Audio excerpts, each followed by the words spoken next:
Public Policy and International Affairs and the Department of Political Studies and Public Administration. I'd like to thank you all for coming. I know today, as we were explaining, classes haven't begun at AUB, and as well as registration time, so there are not too many people here today. This doesn't mean that there's no interest in the subject. I can assure you there's a lot of interest in the subject, but it's just the circumstances are not ideal at this point. We're very pleased to have the speaker today. I'll introduce you in just 1 minute. This will be part of a lecture series that we're going to begin as a joint Fairness Institute and PSPA Department lecture series dealing with the United Nations, both in the region and globally.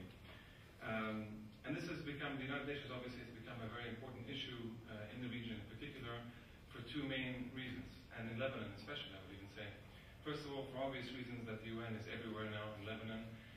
There's not only UNIFIL, the peacekeeping, there's the political office, there's the UNDP, which has an important role to play in development and social issues, and there's the environment program, UNESCO, cultural. The UN basically has become, let's say, part of the fabric of Lebanon and many of the developing countries. And so understanding not only what the interests of the great powers are, but also how the UN itself works has become something which increasingly we need to understand and analyze for our own interests and for understanding how to take full advantage of what the UN has to offer.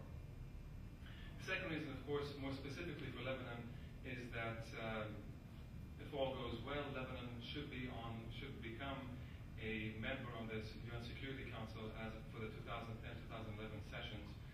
And so Lebanon obviously will have a special role to play on this council, and so therefore, both as a policy institute, as a department, and as a region, it's even more of a reason to understand what the key interests of the various players that influence the UN and the Security Council in particular are. Just very briefly, just a couple of remarks about the United Kingdom and the United Kingdom's role and the UN. The United Kingdom was, of course, not only a founding member of the United Nations, but of course it played a very important role in the very idea of an effective collective security system to stabilize the post-World War II period, particularly after the failures of the earlier experiment in the League of Nations and the disasters of the interwar periods between World War I and World War II.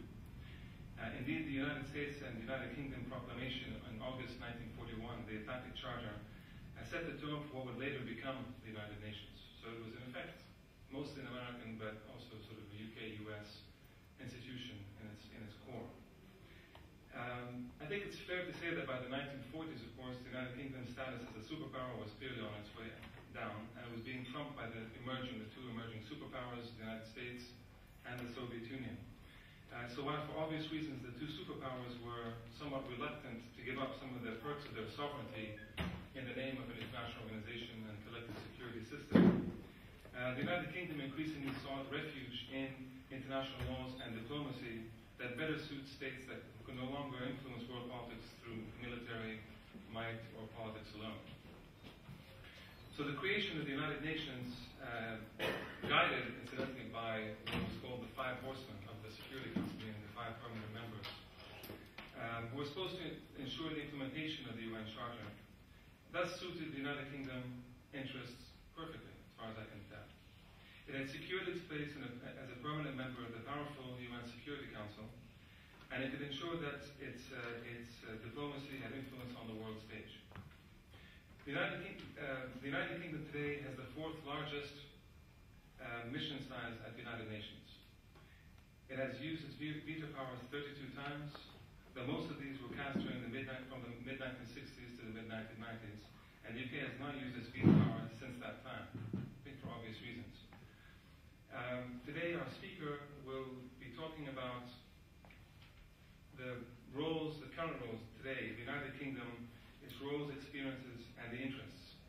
And the speaker today is Mr. Nick Hopton, and he's been the Deputy Director and Head of International Organizations at the Department of the Foreign and Commonwealth Office since April 2008. He has particular expertise in international, European Union, and security policy, and he had joined the Foreign and Commonwealth Office in 1989 and was posted in Rabat, Rome, and Paris, where he was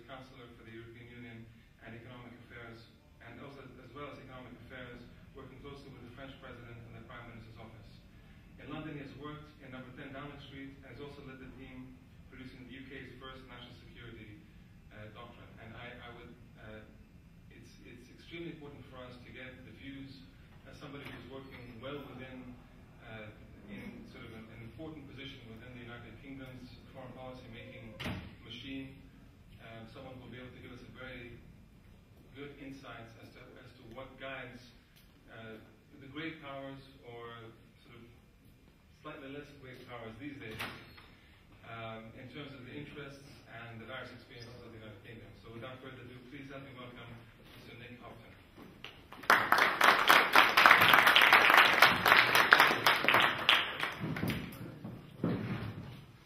Thank you very much for that very generous introduction. It's very good to see so many of you managing to make it this morning, because I know that there are many things that are drawing people away from this building today, not least the university not having properly started yet. But it's great to see those of you who are here, and particularly to see some very distinguished former servants of the UN in the audience as well. So I'm very honoured that you made the effort as well. What I propose to do, as Karim says, is to give you a sense, I hope, of the United Kingdom's approach to the United Nations business at this particular point, particularly the business of the Security Council, but very much in way of introduction. And then I hope there'll be an opportunity for us to exchange views, and I'd be very happy to take questions that people might want to put to me.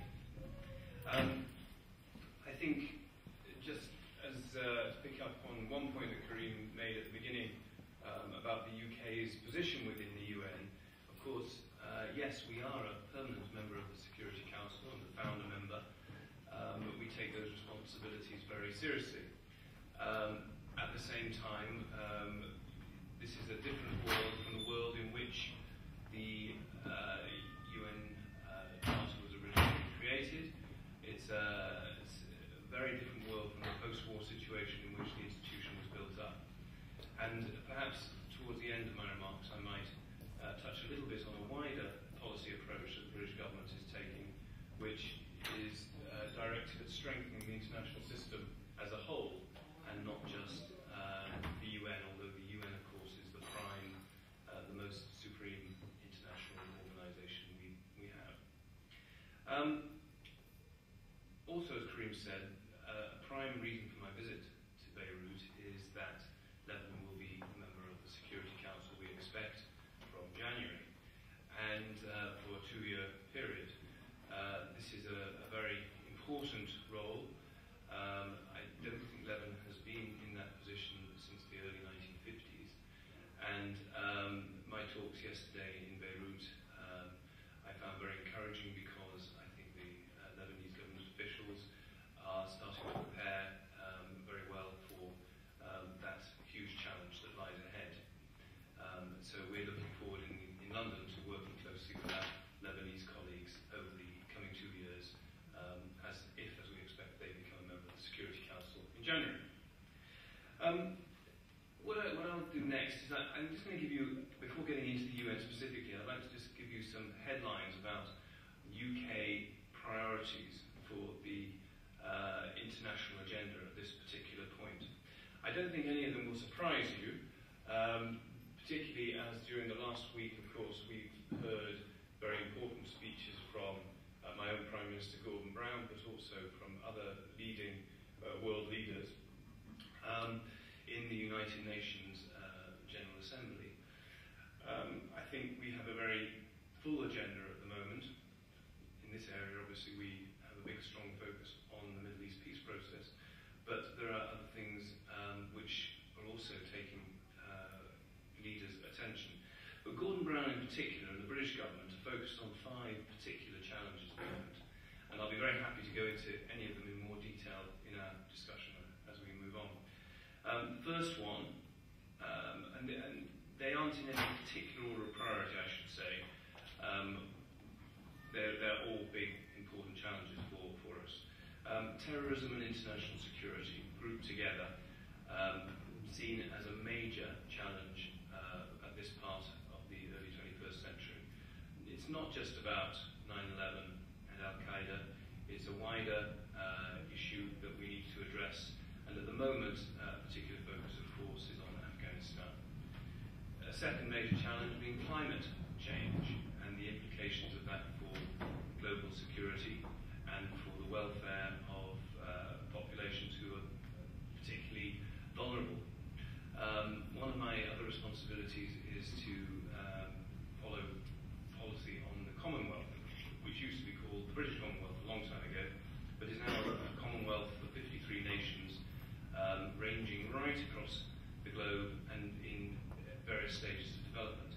And within the Commonwealth, we're following the impact of climate change very closely, and we have a big heads of government meeting at the end of this year in November in Trinidad and Tobago, where we hope that there will be a strong political focus on how to mitigate the effects of climate change on small island states, of which of course there are several in the Commonwealth, some such as the Maldives, which risk extinction in the next 100 years if sea levels rise by the level predicted. So that's the second challenge, climate. A third challenge, of which we've heard a lot in the last few days, is non-proliferation of nuclear weapons. Particularly worrying at the moment, of course, what is happening in Iran. And I'll come back to that in a little bit more detail in a minute. But generally, nuclear non-proliferation must be treated as one of the major challenges facing us all, but we see that as top of our agenda at the moment. Poverty. By poverty I mean the challenge of ensuring that everybody has got enough to eat and increasing the opportunities for education and health of populations around the world who are neglected and are not being well served by the present arrangements. Gordon Brown in particular has put a lot of focus on poverty in his time as Finance Minister, Chancellor of the Exchequer, before he became Prime Minister, working particularly through the G7 and G8 format to deliver initiatives on healthcare, for instance, and financing for development. But this continues to be a major priority for us, particularly in the context of the Millennium Development Goals. And those of you who have followed the progress of the Millennium Development Goals, of course, launched in the UN context, will know that we're not doing very well in trying to meet the targets we set ourselves. And the last time they were properly reviewed, we were way behind the trend we need to be on if we're going to realise the goals on, for example, education and health. So that continues to be a major priority, not least because from purely self-interest reasons, and you'll recall Karim did a bit of history to start with. I won't do a lot of history, but you'll recall Palmerston, the British Foreign Secretary in the mid-19th century, who very clearly explained that foreign policy was primarily driven by self-interest. And although there is a very good altruistic moral reason to deal with poverty, at the same time, if we don't deal with poverty, we're storing up problems for the developing world later on. So there's a bit of self-interest there as well. Prosperity is the fifth challenge, which of course goes hand in hand with poverty in a way, but given our Prime Minister's particular economic and financial focus, prosperity is up there as a separate challenge because at this particular moment we have a financial climate which is in recession in the UK and a lot of the developing countries. And this, of course, in turn is impacting across the world in terms of trade and in terms of growing protectionism in some markets. And with the World Trade Organization talks, the Doha round, stalled at the moment, the impact of the downturn in the economic climate is actually going to impact most on the prospects of the developing world rather than the developed world in the long term. It will slow down their growth, it will slow down their ability to rise out of poverty.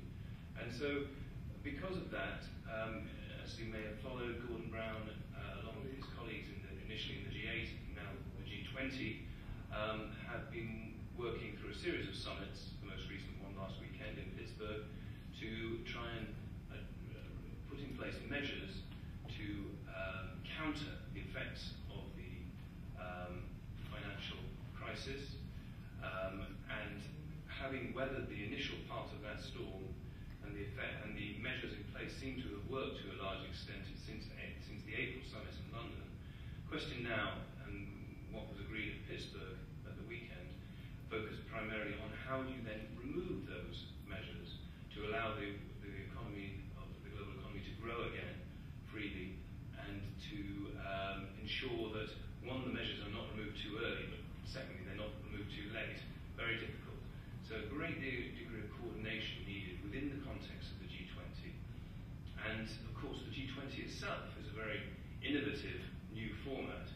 And again, I'm very happy to talk about that in more detail. But the creation of this body, the establishment of the G20, reflects the changing world we live in, the need to adapt institutions. And I'm personally very encouraged by the way it's responded and the fact that it does now seem to be more and more established as a body, because it's much more inclusive, brings in a wider range of actors, particularly new powers, and so far the output of the G20 has been coordinated and relatively successful, it seems. But these are early days, so there's a long way to go. So those are the five major challenges I wanted to flag up from the British government's perspective: terrorism, international security, climate, non-proliferation, nuclear weapons, poverty and prosperity. All of these, the reason I wanted to go through those first of all, because all of these play out to a large extent through our engagement with the United Nations. We use the United Nations as a major vehicle to exercise our multilateral policy approaches and to achieve progress on all these five challenges. The UK approach is driven by several principles, if you like. Multilateralism being one of them. Karim eloquently explained the evolution of British approaches in the first half of the 20th century, where we moved from the sun never setting on the British Empire, and all the map being coloured pink, at least it was in the British maps, to a situation where we were very definitely not a global superpower, and although we had a huge amount of influence, perhaps still we had to work out how best to use that influence.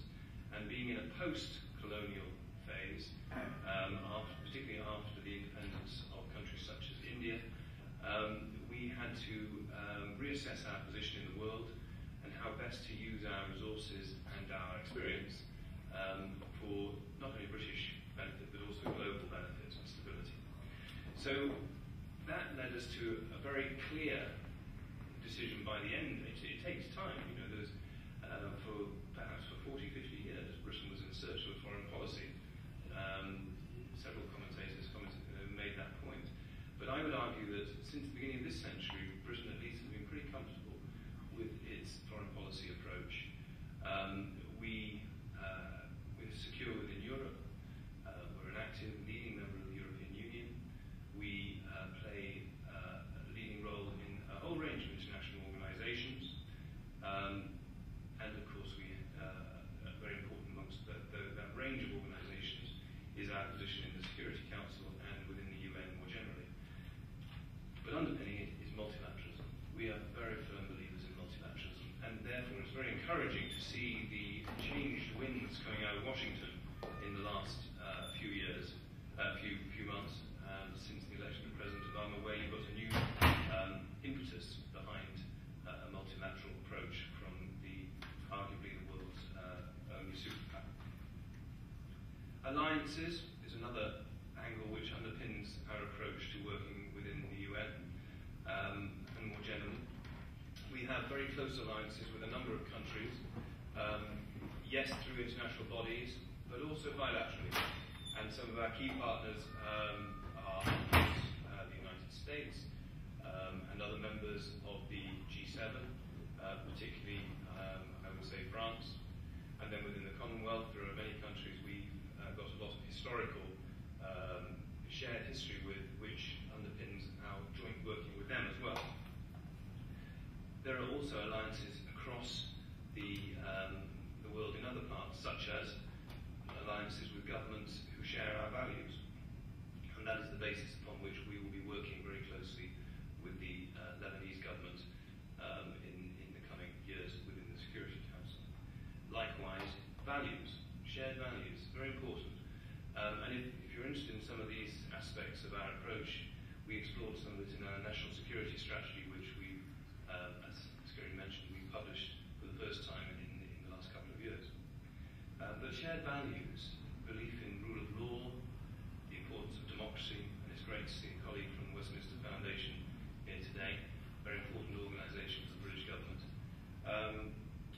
Rule of law, democracy, human rights, all of these very important values, equality, that we seek to uphold through our policies, and we use these values to guide our policy decisions, of course, as well. And then I think I'll come on to the expansion, the reform agenda for the international system at the end, but at the moment, a unifying factor in our approach to international work is that we think the international system does need strengthening, does need constant reform. It's out of date. It's not illegitimate, I stress that. It is legitimate, and the UN Security Council is legitimate, even though it needs reform.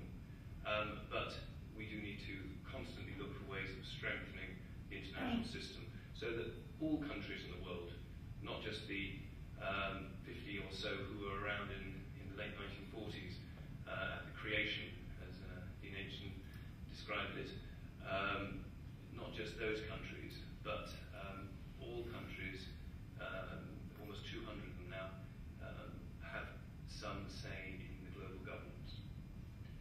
I was taken to task about a year ago by Ashraf Ghani, one of the candidates in the recent Afghan elections, the former finance minister in Afghanistan. Very brilliant man. We were debating on a panel, and I was setting out this idea that we now need to reform the international system. And he took me to task because he said that Britain had learned nothing by proposing an agenda such as this, that we were still putting ourselves in the lead role, and that actually we were still ignoring the vast majority of states, such as his own, which hadn't been present in those early creation of the international system. I pushed back because I think the British approach is a listening approach, it's an approach of engagement now. One of the reasons why I wanted to come here today. We are not in a position where we think we have all the answers. Quite the opposite. And in fact, people like Ashraf Ghani are going to be some of the great influences of this new creation, this new strengthening of the international system. So there's no blueprint, and this is going to be an evolutionary process. Just a few geographical priorities. I don't want to say too much at the beginning, but I'm sure we can get into them in more detail. I've mentioned Iran already. This will continue to be a dominant issue on the UN Security Council. This week's events have only increased the likelihood that the Iran will force us all into major decisions within the next year or so. The rocket launches, the defiance of the IAEA by the government in Tehran, all are very, very worrying. You will have noticed perhaps that both the Prime Minister Gordon Brown and President Obama and President Sarkozy have made very strong statements in the last week about the situation.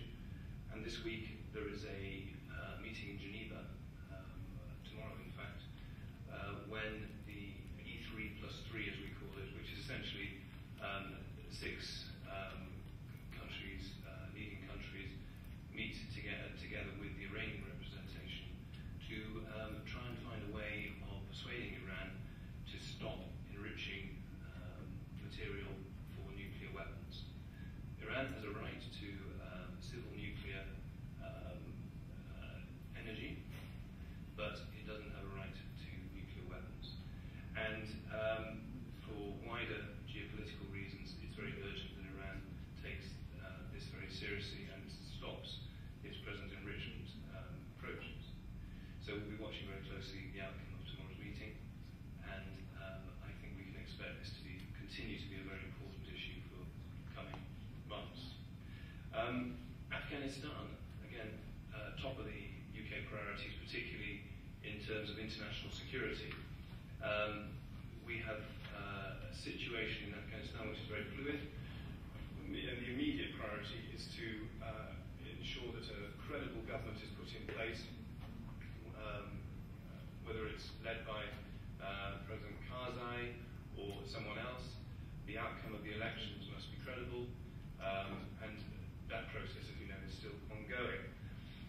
And then, of course, there is a military stabilization mission and a big development effort needed in order to create an Afghanistan where people that have human rights are respected, that democracy is fully implemented, and that gradually it becomes a full member of a mature member of the international community.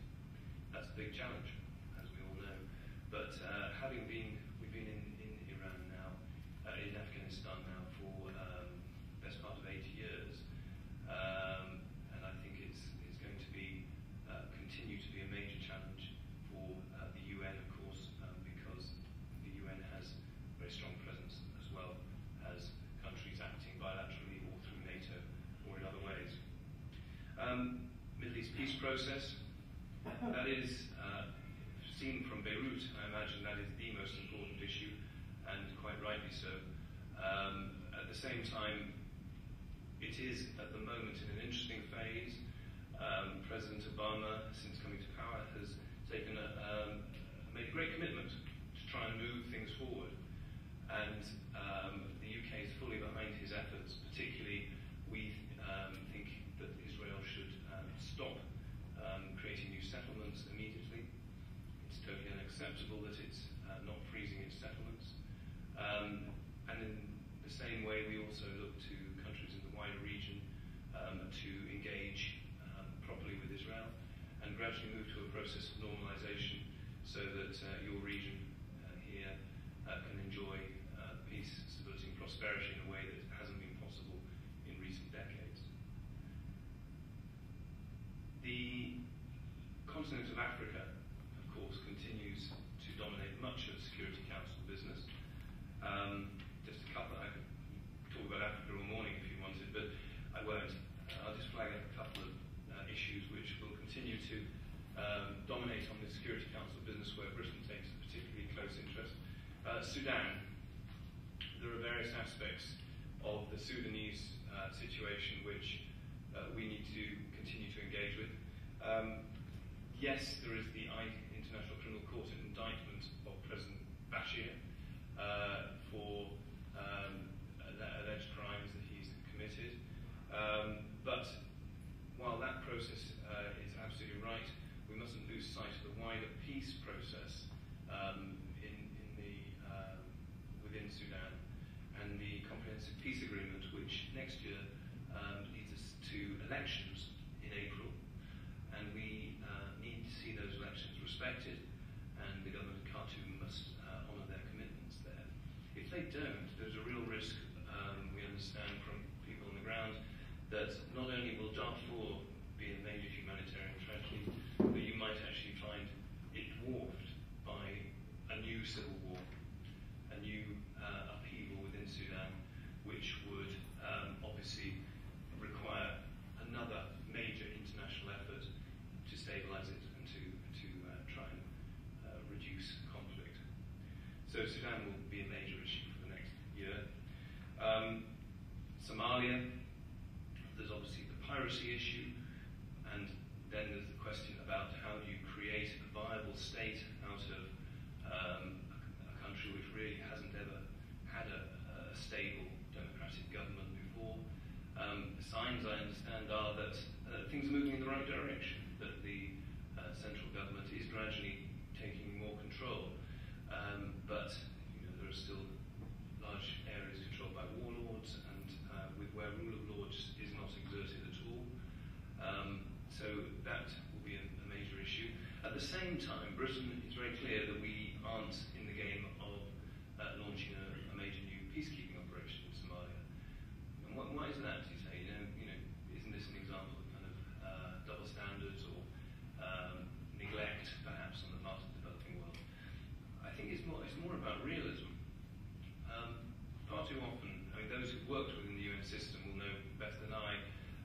far too often the public expect the UN to solve everything and say, and wonder why the UN, this amazing organisation, and it is, isn't capable of bringing peace to all these parts of the world where there's turbulence. But the reality on the ground is often so challenging and so demanding, and the resources required to actually stabilise a country like Somalia, even if the local population was willing to accept a UN force to do that, which I don't think they are just so vast that even massive organisations like the UN need to prioritise. So for the moment, there aren't the resources or the political will to launch a new peacekeeping operation in Somalia. But at the same time, if this situation became right to do that, of course we need to look at it very seriously. But Somalia continues to be a major problem because it's a state without a proper government, which acts as a base for terrorists and others who then endanger security of other countries around the world. Great Lakes region continues to be very turbulent. Some success stories in the region. Uganda is a success story, I would argue. And they are also a member of the Security Council now and playing a very constructive role as a country which has recently emerged from conflict but is now working to reconstruct the north, where there was a huge amount of violence, tribal violence, almost genocide in some ways, atrocities, and they're moving beyond that. And I visited that country last year, and I was extremely impressed by the efforts they're making and the example they set to the rest of the world. But other countries in the Great Lakes region continue to be less stable. We need to keep watching what's happening in Rwanda, Congo. It's an area which still needs a lot of UN Security Council attention and resource. Briefly, Zimbabwe. It's in an interesting phase at the moment. There's a government which brings together Morgan Tsvangirai and Robert Mugabe's political forces. It's very, very fragile. Let's hope that they manage to carry on progressing towards democracy and human rights for everyone in that country.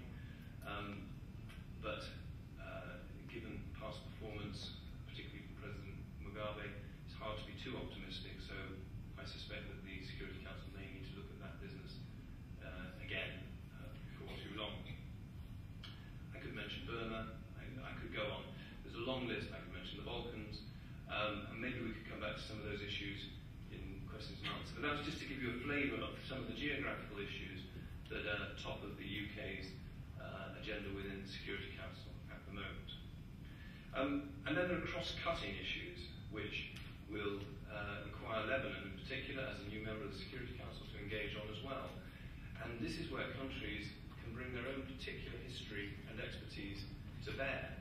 And every member of the Security Council has an equal voice, and so it will be very interesting for all members of the Security Council to hear what Lebanon has to say, for instance, about peacekeeping and peace building. Given your experience, I think the authority and credibility of the Lebanese permanent representative will be very important on these issues, and we will have a lot to learn from you. Those agendas at the moment are very much top of the UN's own business plan.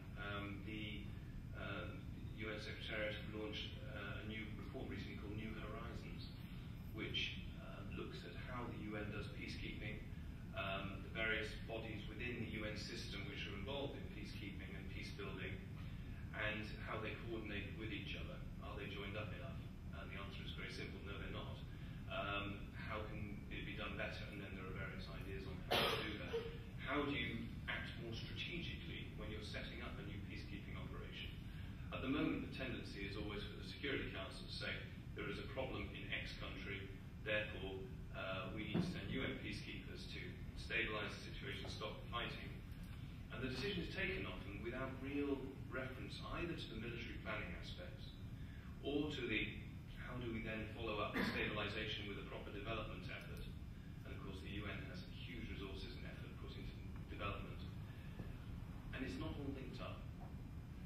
decision is taken slightly in the bubble by the Security Council, working often though with the Director of Peacekeeping Operations. So one of the hopes the British government has at the moment is that this cross-cutting issue of peacekeeping, peace building, can be approached in a more strategic way, and we're looking forward very much to the contribution Lebanon might make on that agenda. Another aspect of cross-cutting work at the moment, which is gaining momentum, is I hesitate to call it a new doctrine, although some people have talked of it in those senses. Responsibility to protect, which is an interesting idea, which has been kicking around for the best part of a decade now. Got quite a lot of momentum at the 2005 World Summit, and was controversially adopted by all member states in 2005, since when some member states have rowed back from it and now thrown it into doubt. But recently there was a new report for the Secretary General on the implementation of R2P, as it's nicknamed as R2P, responsibility to protect, and a debate in the General Assembly when support for looking at innovative, creative ways of applying it seems to be growing. Now, for those of you who are not familiar with R2P, in a nutshell, it's the requirement for the international community to protect civilians where the government of a country is either not able to protect its own people or not willing to, or in some extreme cases where it's actually persecuting its own people. Now you can see why this is controversial, because a lot of the world see this as a way of opening the door to further adventurous operations such as in Iraq. The interpretation the UK will put on it is that what we hope the R2P process will create is more of an upstream effort to encourage countries around a country which is not looking after its own population, the local regional powers, to get together and solve the problem.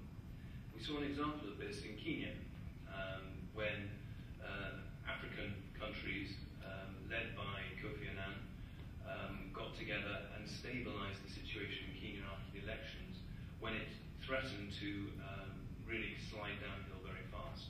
That was a good example of upstream R2P, but even better is upstream R2P where it happens before any conflict breaks out.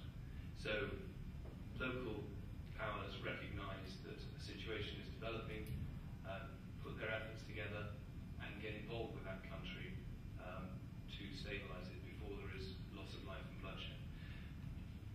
It's an idea in development, and I hope that it will continue to be discussed and make progress within the UN system, because it offers hope to a lot of countries where instability is the order of the day and has been for many years. I would imagine Lebanon, again, along with the United Kingdom, will want to contribute to that as a member of the Security Council over the coming years. Just to finish up my introductory remarks, the international reform agenda I mentioned at various times. Within the UN system, the way the UK is working to strengthen the international system is by two separate aspects I would highlight. One is trying to strengthen the Security Council by expanding it. This is a very difficult process and is in a new phase at the moment, and there are now negotiations taking place in the General Assembly led by the Afghan Perm Rep, Ambassador Tani, who has had 3 rounds of negotiations. The positions of groups of countries are becoming more defined. There is some narrowing of opinion towards a more central ground, but there's certainly no consensus on what should be done yet. The UK and France, as permanent members, while not wanting to lead this process, do want to encourage it, and we have a joint position with France, which is to say that given the fact that it's taking so long, it's already taken 15, 20 years, this present process without a result,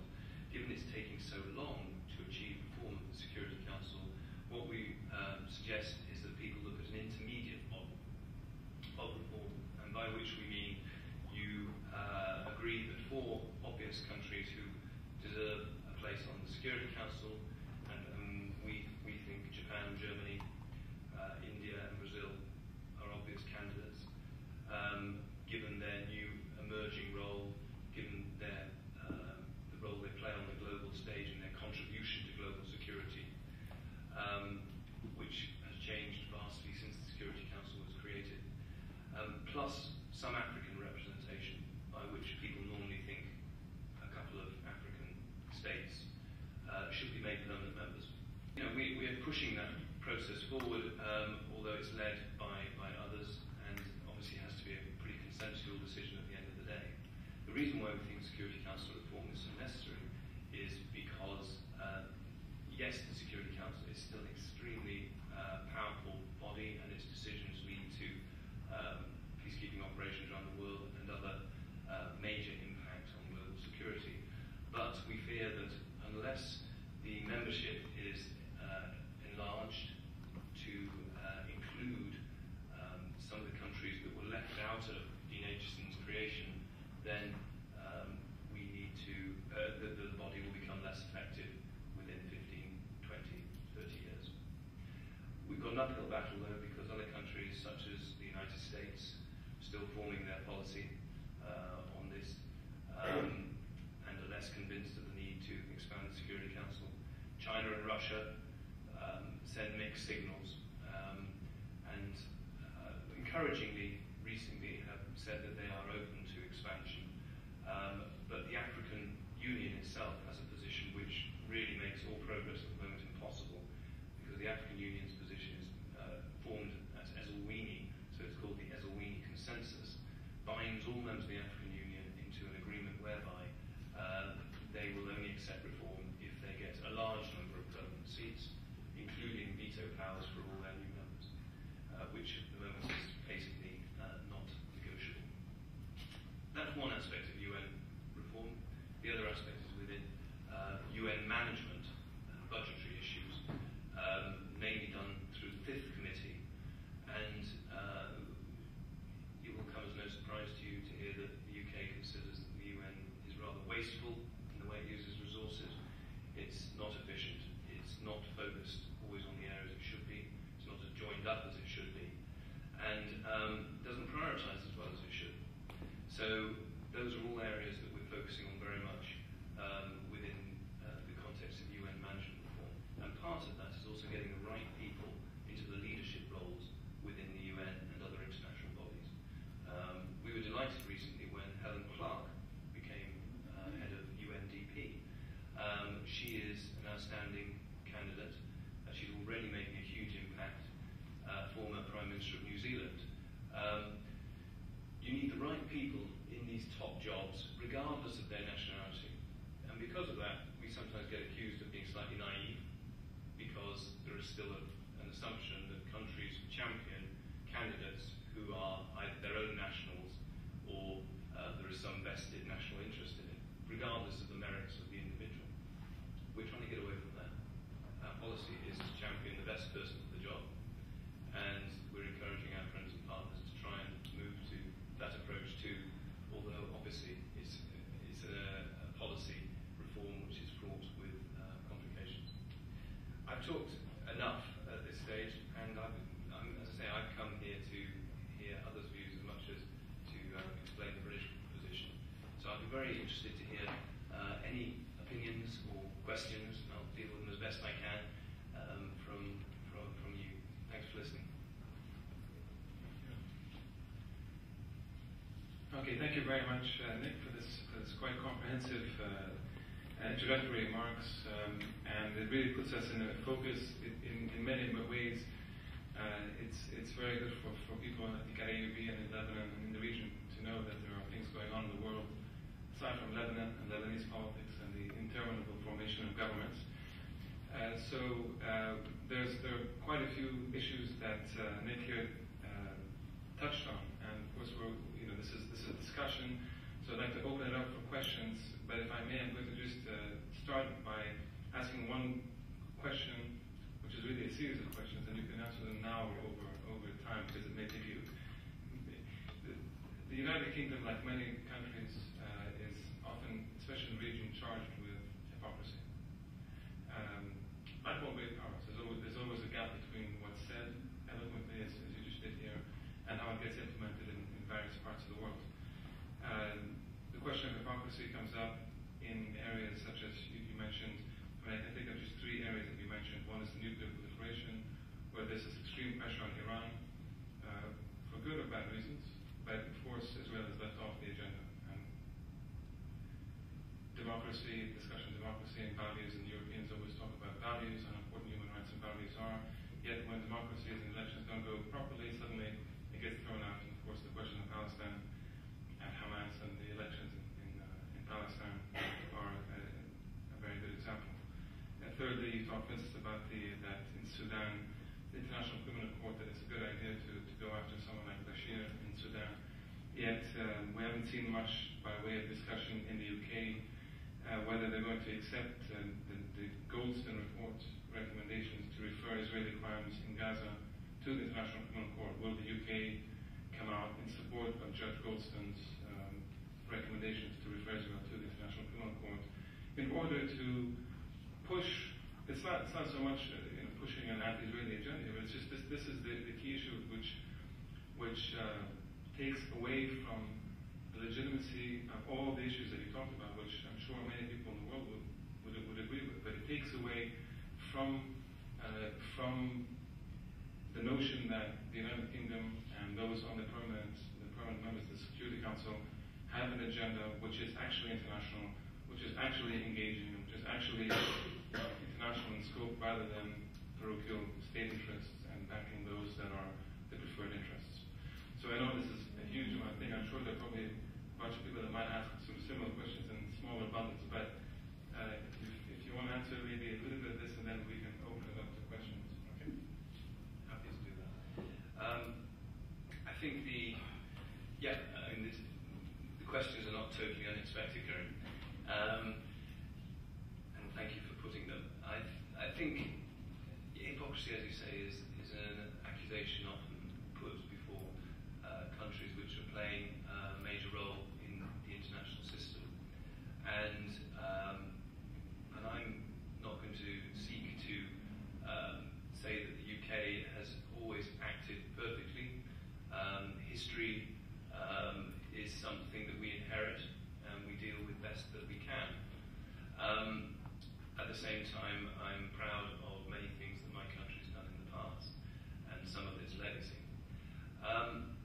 I think in terms of, is there hypocrisy in the three areas you're talking about? Nuclear proliferation. I think in that area we have a treaty. We have the NPT, which is a regime which has been agreed, and under that regime there are certain countries who are allowed to have nuclear weapons, and that was agreed, of course, at a certain point in history.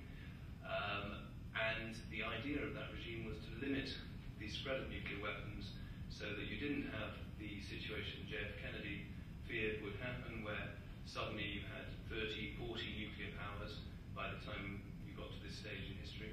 And in fact, there are far fewer nuclear powers than people feared there would be, and the NPT has gone a long way to helping with that.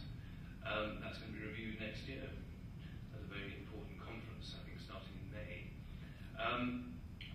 UK, under that treaty, has the right to nuclear weapons within international law. And that is our starting point. But at the same time, the British government's position, which was outlined very clearly by Gordon Brown last week, and it's a position that we've been trying to encourage our closest partners, such as the US and France, to move towards, with some success, I should say, is to say that now is the time to be working towards a nuclear-free world. That is new, well, not particularly new, but a very clear position for the UK, and underpins all our efforts on this dossier. Within that, I think you've got to then look at specific regions of the world which are less stable than others. And the focus on Iran at the moment is due to the fact that I'm sure you would agree that the particular region, the Middle East, is one of the less stable regions of the world.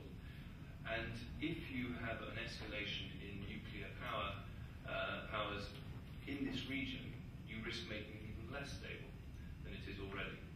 And the risk of a conflagration is probably greater than, say, in Europe at this point. So, for that reason, there is a particular focus and a particular urgency in dealing with countries such as Iran, who are showing a disregard for international law and positions, their responsibilities to the IAEA, which they flouted blatantly as the new facility at Qom, which was revealed this weekend, shows they are not taking their international responsibilities seriously. And so the international community has a duty to face up to that and try and negotiate with Iran to take a more reasonable position. I know some would say there are other nuclear powers in this region already who are also defying the NPT. And I think that is also a situation that needs addressing. The immediate priority, however, is to deal with the Iranian defiance of, very public defiance, and active defiance of the international law and agreements. Values and democracy in Palestinian elections. And the UK has a historical legacy due to the mandate. We have done everything we can to support peace in this particular context. We've been very active in supporting UNRWA to help look after Palestinian refugees who are victims of the situation. And where possible, we also support the holding of democratic elections. I think our focus at the moment is very much, as I said, on the American-led peace process, bringing to bear the UN, the EU, where of course there's a huge amount of aid and support being channeled.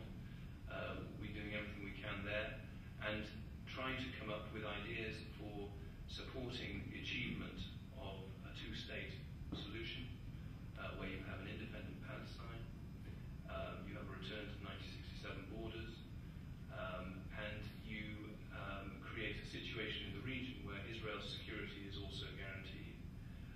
We're doing everything we can to work to that end, and clearly part of that must at some stage be a democratic Palestine, where those values are upheld. The ICC and Bashir, he's been indicted because of clear evidence of abuse of his own people in Darfur, and that referral to the criminal court was made and upheld independently of the UK. It's the ICC is an independent body. The prosecutor, Ocampo, acts independently of other member states. He acts on the basis of referrals from other countries. And what is often forgotten in Africa in particular is that it's not Britain, France, America who are making these referrals. It's African countries who are referring African criminals to the ICC. So the ICC's independence is extremely important. We uphold that process because, as a member of the founder of the ICC in the Rome Statute, we think that this is a big step forward for the international system to create a more global governance which is underpinned by the rule of law. Other countries, such as the Americans, haven't signed up, but at the same time they're very supportive. We would hope that at some stage they would sort of sign up. And as for the Goldstone report, obviously the British government has followed that very closely, and we are clear that Judge Goldstone was right to do the report, and the Foreign Secretary is also clear that if appropriate, if there we also hope that Israel will continue its own internal investigations into what happened. So I don't think, if you'll forgive me, I don't think in any of those three areas you highlighted, on this particular occasion, Britain is guilty of hypocrisy.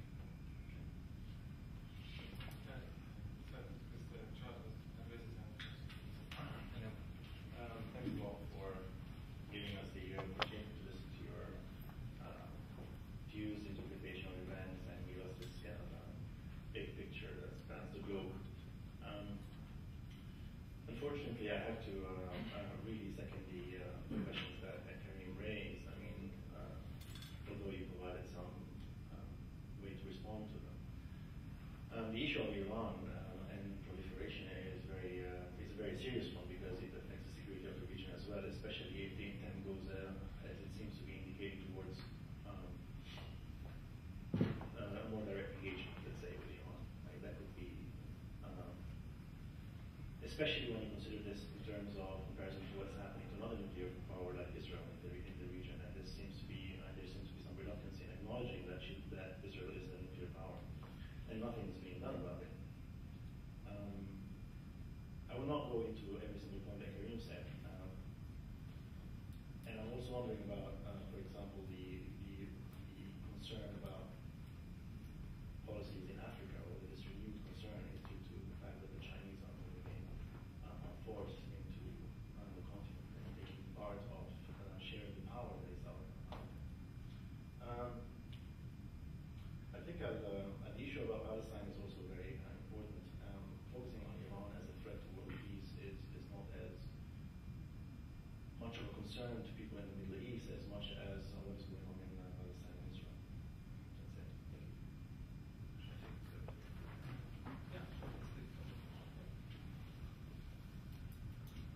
We look as if we are going back to the same point, but as you said, you expected that, so not disappointed. You used two terms that I would like to build my question on: pursuit of self-interest and legitimacy. And when you indicated the need for reform of the National Security Council and UN, they immediately qualified this by saying this is, of course, not to question legitimacy. My point is this: there is of course, we should not expect the United Nations or any system of governments to have a perfect record, given the agenda you so indicated, the complexity of this issue. So that would be unfair. But there is a threshold, a limit to the extent to which legitimacy is viewed as defined by the self-interest of those who are more powerful than the others. And that has questioned the credibility of the United Nations and any form of authority or trying to implement authority. Of course, the authority of the United Nations is a very complex matter that it consists of nations that define their interests and perceive them differently. So to make my question more specific, and it's the same point of the same two questions that preceded me, and it is a very crucial issue. I mean, we all would like to see a world order with a powerful United Nations, but of course for the United Nations to be powerful, it must be credible, and there must be serious limits on the attempt to justify double standards and the pursuit of the specific interest of a nation or group of nations when it's clear that this is not in the interest of most others. That really is the crucial point. And it is in terms of this formula, if you wish, that you can look at the record of the United Nations, of the government powers, and of Britain. So to be specific, you are a British diplomat, and it's heard to ask you questions such as, we are often told we cannot keep going back to history. Of course, to some degree, going back to history may aggravate the problem rather than resolve it. But not going back to history at all is a form of confinement. The situation now in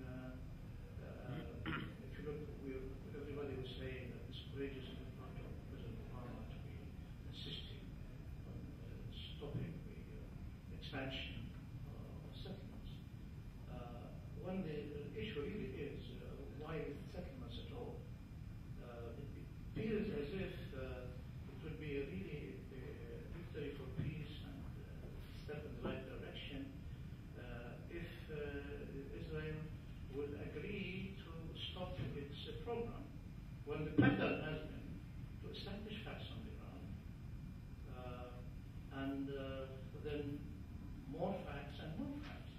Now, I think it is quite reasonable on the part of the Palestinians and the Arab point of view to demand that there be more courage in what is expected of them to do. So that's my point. It is really unacceptable, should not be acceptable, to simply make it appear as if Mr. Netanyahu was benevolence and magnanimity in saying, okay, we will not pursue this policy, as if this means that what has been established as status quo. Britain had mandate over Palestine, and because of its own self-interest as it was perceived, because of what the West did to the Jews before the Second World War, it understood its self-interest in terms of turning its back on terrorist groups that produce the future leadership of Israel. The Arab does not forget that, although perhaps the rest of the world is counting on that. These are things that if you look at the policies of the Middle East, you must be very mindful. It would be naive to think that this simply can be forgotten by establishing facts on the ground. So these are the role of Britain. We don't want to go back to 1947 and 48 and all that, but at least in recognition this was a great injustice and expediency and making up for one's own errors when the Arab world was totally dead and divided. This is this is the kind of this that from our perspective is priority, and that must be addressed, not to be forgotten. So yes, that's for too long. Perhaps you can get it maybe two at a time, and just as you can see, there's not much faith in the region in the multilateral process as it has been at times. I think this is the general heading. I'm very grateful for both those questions, which overlap very clearly, I think, and come back to some of the points that I've made already. I was struck by the fact that you said we shouldn't take the status quo as being a good starting point. Effectively, we should not forget about history. But not acknowledge its legitimacy. Yes. Keep it on the agenda. Well, I don't disagree with that, but at the same time, I think we are where we are, and the art of diplomacy is the art of the possible. And I think what there have been obviously mistakes on all parts in the history of this region, and I just wonder how useful it is at this stage to spend even more time than has already been spent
solution should actually be a return to 1967 borders.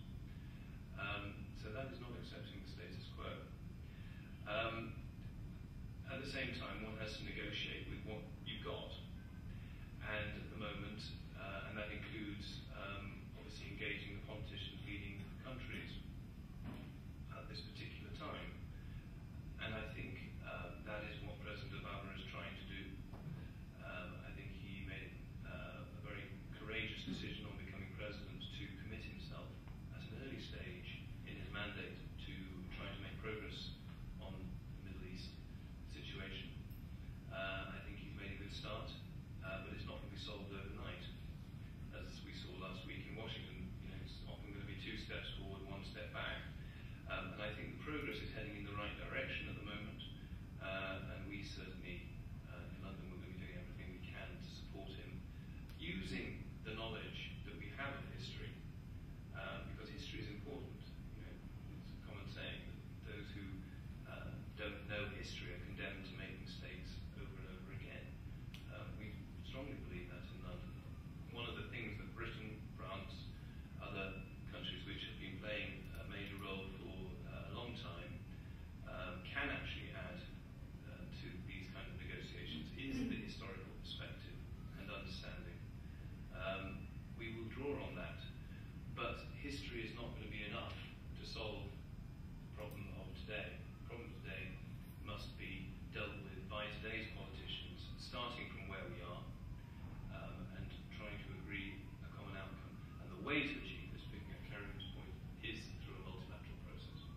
Because imposed solutions, whether by one or more superpowers, just don't work.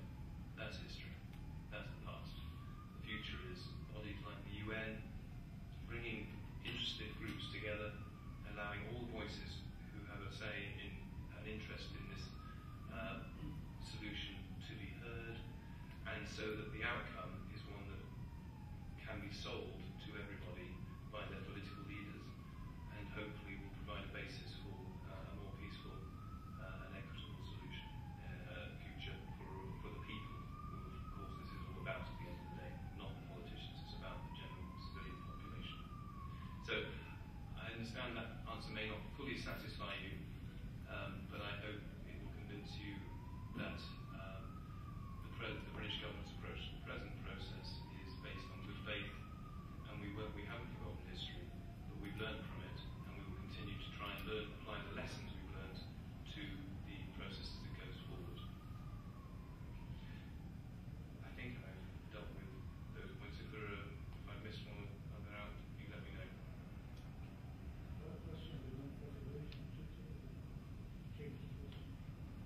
Can you want to rephrase that in one sentence? Yeah. Well, first, it would be useful for me and the other audience to, not going back to history, but my understanding is that at some point, maybe some 20 years ago,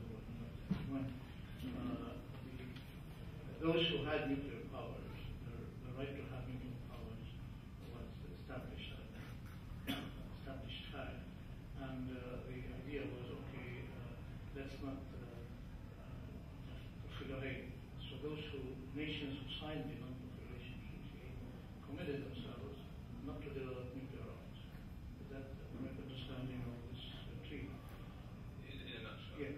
So that those nations who did not sign the non-nuclear proliferation treaty were in a way saying we leave the option open for us to do so if we so decide. Now, that seems to be a bit problematic. I mean, and the other sentence, to have credibility, perhaps what courageously President Obama declared in Europe a couple of months ago about those who do have stockpiles to begin. That would really be, I mean, if you deal with this issue in a more comprehensive way and not selectively, having made a commitment, of course, if you sign a treaty, you should respect it. But then this encourages people, nations, not to make commitments in the future.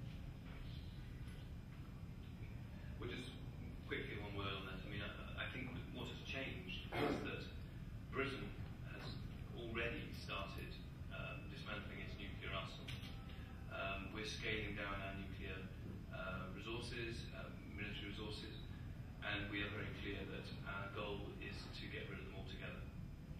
And we also want to see our partners do that too. I think there have been encouraging signs from Washington and from Paris and elsewhere and Moscow that they share this goal. But we're not there yet, and it's going to be a very slow process. And even if one disbands, say, 25% of a nuclear arsenal, that still leaves enough nuclear weapons to destroy the world several times over. So it's a very important negotiation. It will take time. Clearly, the most important discussions will probably take place between Washington and Moscow, who hold the biggest nuclear arsenals at this point. Is the United Nations playing a role in this? At the moment, it seems to be more in the context of bilateral discussions, but clearly the United Nations has a very big interest because this affects all of us. Getting this right affects the future of all people in the world. We have a few more minutes, so if there are any more questions, yes, please.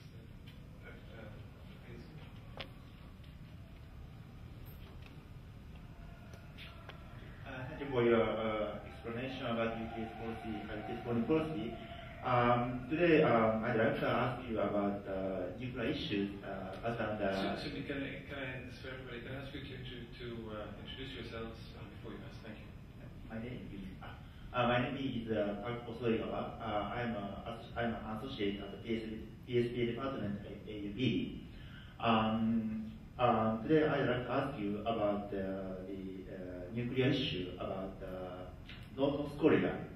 Because so today you mainly focus on Iranian issues, but in world perspectives, nuclear issue in North Korea is important.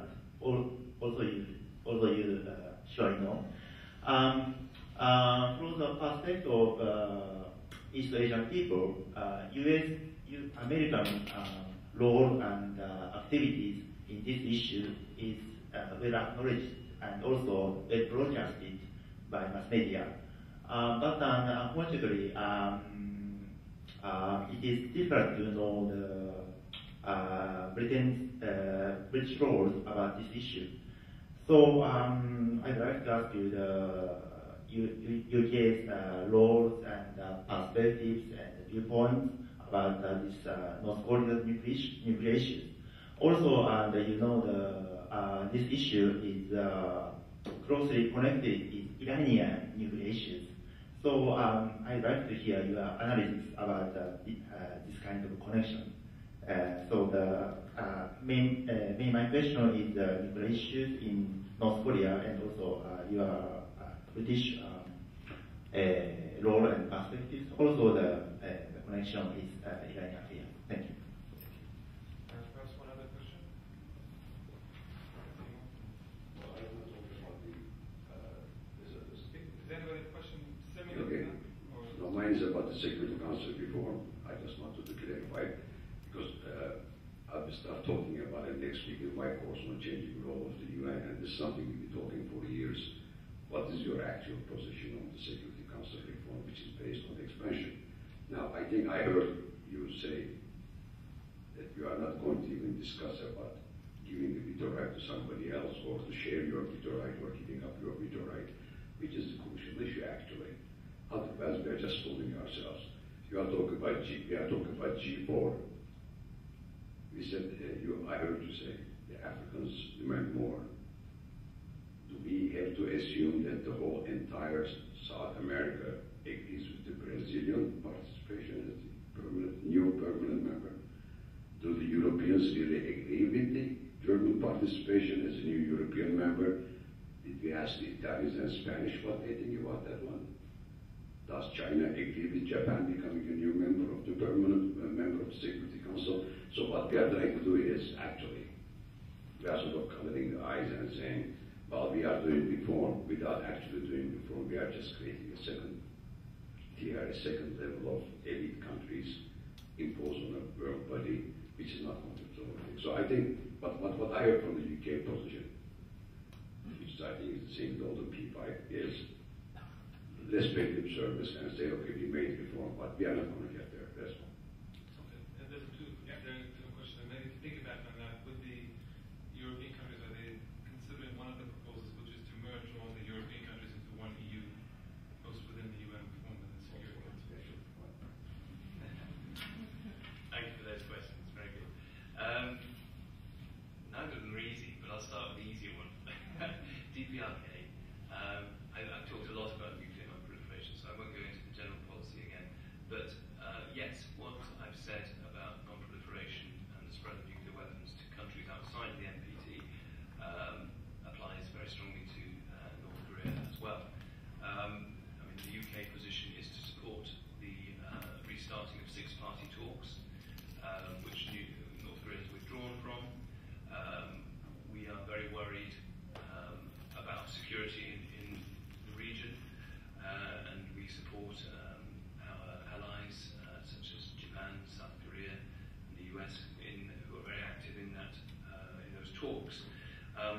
to engage again with the international community and stop making provocative gestures, even if, when they do fire rockets, sometimes they just have a radio playing North Korean songs on board.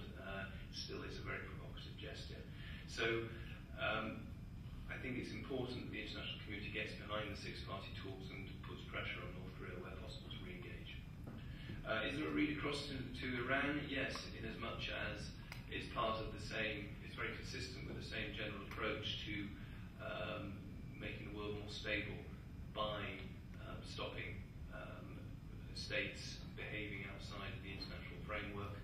And regardless of what one thinks about the merits of the original treaty, the fact is that it's accepted as the international framework and therefore has international legitimacy, and that is the basis within which we have to operate. But the UK's role on North Korea is more limited than on Iran. In the Iranian situation, we are one of the countries engaging in the E3+3 process with Iran. We are not a member of the six-party talks, although we fully support our partners who are playing that role. Security Council reform, specifically on the veto rights. I didn't mention the veto rights, but you're right to pick me up on them because that's a very important part of any credible reform. Our position on that is that, yes, the P5 have a veto. We choose not to use it unless absolutely necessary, and we haven't used it, as Karim said at the beginning, for a very long time. That remains our position.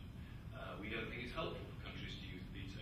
So when China and Russia vetoed last summer, for instance, a resolution on Zimbabwe, we found that disappointing because what it effectively prevented was further pressure on Robert Mugabe to stop abusing his people. So we don't support frequent use of the veto, but within our national position, we believe we should retain it. There's some who suggest that part of a reform should be guidelines restricting the use of P5 vetoes. And we're happy to discuss that. It's not very worked up yet, those ideas, but that could perhaps be part of a reform. But the reality is the UK doesn't really use its veto these days anyway. We don't think, for the same reasons, it would be a good idea to expand use of the veto to new members. We don't think that it would help the Security Council increase either its effectiveness or its credibility. All you would do is, yes, you would expand the Security Council, but you would make it even more likely that the Security Council was capable of reaching agreement. And of course, if you have perfectly well, if you don't have agreement in the Security Council, you don't have resolutions, therefore you don't have international UN action, which is always risks being too slow anyway in the crisis situation. And if you expanded use of the veto or gave the veto to new countries, you would just risk paralysing the Security Council. You are absolutely right that the countries I mentioned as G4 and African representation as possibly part of an intermediate solution. And this, I stress that the UK and France are putting this forward as a suggestion. We're not saying this is the answer. We're just saying there is deadlock. We have all got a responsibility to put ideas in there to try and break the deadlock. This is our contribution, that's all. It's not necessarily the right answer, but it might form part of an answer. But yes, for every single one of those G4 countries, just as for the Africans, there is not going to be unanimous agreement. You eloquently described some of the standoffs between each one of the G4. They're normal ones. Yeah, and I think a solution does not require unanimity. It does require a majority in the General Assembly to agree. And one could argue that actually to have a credible reform of the Security Council, you need most member states saying this is the best solution available. Nothing's perfect, but this is the best available. That's where we hope that we'll get to eventually. But yes, you're right, for every single one funding, and playing an international role that sets an example and shows leadership to the rest of the world. Those are the kind of criteria that I think need to be put against all the various candidates. And we think that those G4 countries, and perhaps you need African representation too, but those G4 countries demonstrate those criteria. And the EU say, the difficult question you threw me at the end, Karim, which ties in with this question about lip service. Are we paying lip service? No, we're genuinely committed to reform for all the reasons I've described before. The UK thinks this is the best thing for the Security Council, for global peace and security, for the effectiveness of the UN system, and also, of course, for British interests. We think for all those reasons, reform of the Security Council is genuinely needed, so it's not lip service. And an EU seat, the problem with the EU seat is that, as you know, regions and regional organisations are not members of the UN. Member states are, national states are. So long as you have a situation where the EU is not a member of the UN in its own right, then it's very hard to see how you can have the EU as a permanent seat on the Security Council. I understand the pressures because sometimes people say, disproportionate amount of European voice in the Security Council and in the international system generally. It's often talked about in the IMF, World Bank context, of course, as well. We're able to deal with it better in the IMF and World Bank, and we are actually tackling it there. But in the UN, there is no scope for a regional seat. And we have a mechanism within the European Union whereby the member states who are on the Security Council, whether as permanent members or as non-permanent members, coordinate their positions, and where there is an EU common position on something, we take that. But at the end of the day, Britain and France and whichever other member state is on the Security Council ultimately represents its national position. I think that will continue for the time being. There isn't an obvious way you could create an EU seat. Thank you. Last round of questions. Yes, please.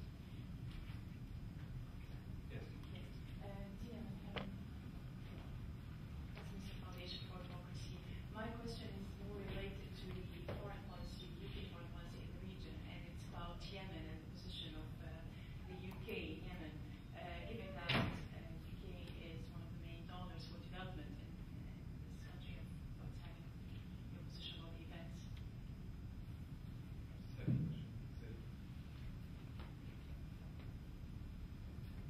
Yeah, for today's lecture, we were talking to students at the entrance of the West Hall. Just why don't you come and attend this talk?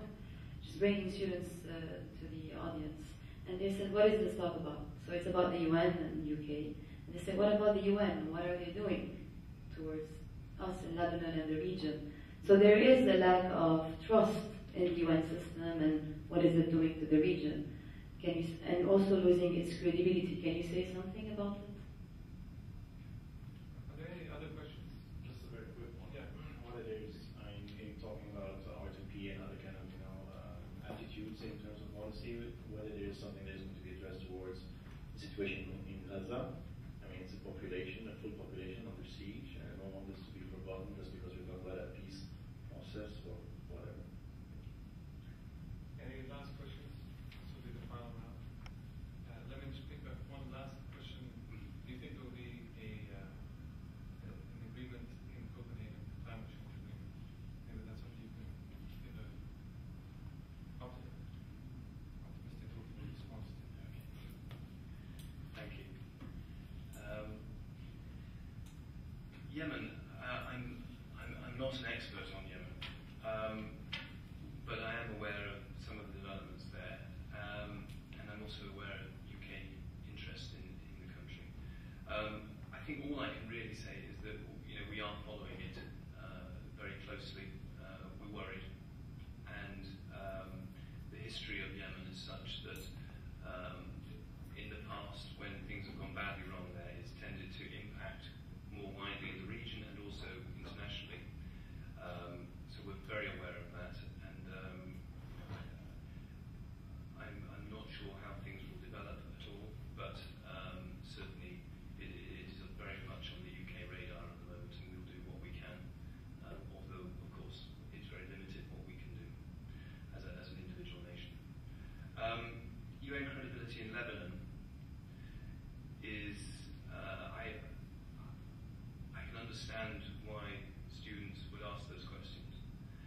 the same time, and perhaps distinguished colleagues in the audience might be better placed than I to answer this, given that they've been directly involved in UN operations, UNIFIL, and other activity in Lebanon. At the same time as asking, what credibility does the UN have here, I hope people might recognise that the UN has done quite a lot to stabilise situations, particularly in following what happened in 2006. And there was an end to the conflict. And the way that it happened might not have been ideal in any way, but at the end of the day, the UN did manage to impose a ceasefire and a peacekeeping operation. And the UN has also acted in many other ways in Lebanon and the region. I mentioned UNRWA, but there are a lot of activities taking place which are in support of the civilian population and trying to create the conditions necessary for a long-term peaceful settlement. So I hope that when students think about it a little bit more, they might recognise that there are some positives in the UN's performance in the region which deserve recognition. And that just gives me a platform to say, more generally, although I've highlighted some of the many shortcomings in the UN system and the need for reform and strengthening in various areas, at the end of the day, it is a great organisation. We are extremely fortunate to have a body such as the UN, which has lasted so long. Karim mentioned the League of Nations before, not so successful. It was probably less successful because it operated on a totally consensual basis, so it immediately fell into disrepair because as soon as one country didn't go along with it, then the whole thing failed to operate. And of course you had Germany particularly playing that role. But I think that the UN has a long and distinguished record of successes, as well as areas where, of course, it could have done much better. But we don't want to get rid of the UN in a hurry, because if we didn't have it, we'd have to recreate it, basically. The R2P Gaza question, I agree that the situation in Gaza needs full engagement from the international community, and as I've said before, I think part of the eventual solution to peace negotiations must be a two-state solution. I was talking to the Quartet envoy's office recently, and they were telling me how engaged the Quartet of international powers is in Gaza in trying to improve the situation of Palestinians on the ground. So it's of great concern to the international community. I hope that we can see improvements over the near term, and the best hope I see at the moment is the US-led peace process. And finally, on climate in Copenhagen, it's one of those big challenges, and it's not just a big challenge for the UK, it's a challenge for everybody. Copenhagen is the next major rendezvous. For those who don't follow it closely, the UN's meeting in Copenhagen brings together countries and gives them an opportunity at the top level to actually say we're going to do something about emissions, moving to low carbon as a basis for our economic development, not just in the developing world, but also developed world. Finding ways of balancing the equities between the right of countries to develop their own industrial processes, but also the recognition that old-style industrial development, such as has happened for the last 200 years, if that continues, and particularly if it continues in countries as large as China, at the rate it's going at the moment, will seriously jeopardize the health of the planet. And the implications, both security and on daily life of all people in the world, will be affected inevitably. And that could happen in a shorter time frame, the science suggests, than was thought of even just a few years ago. Am I optimistic? Reasonably. I think there necessary for a good Copenhagen outcome are coming together. You've got a US administration who are taking climate change seriously for the first time. Kyoto is, we've gone beyond Kyoto, but President Obama, with his own domestic legislation, is looking at improving the US emissions record, which of course is very high consumption per capita. I think that's one very important condition. I think there are some signs that the complete standoff between, say, India and China and the rest of the developed world is narrowing, so that there's a possibility that India and China might engage constructively, and we might be able to find innovative solutions to meeting their legitimate requirements to continue their development with the world's legitimate demands, that they don't do that in a way that jeopardizes the future of the planet. And I think bodies such as the European Union, which in many ways has led the way on climate policy, continue to take difficult decisions.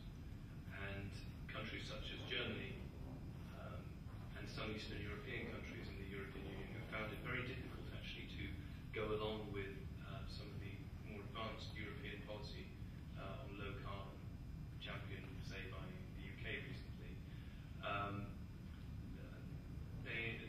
The back markers are taking much more courageous decisions, and the European Union generally is moving in the right direction as well.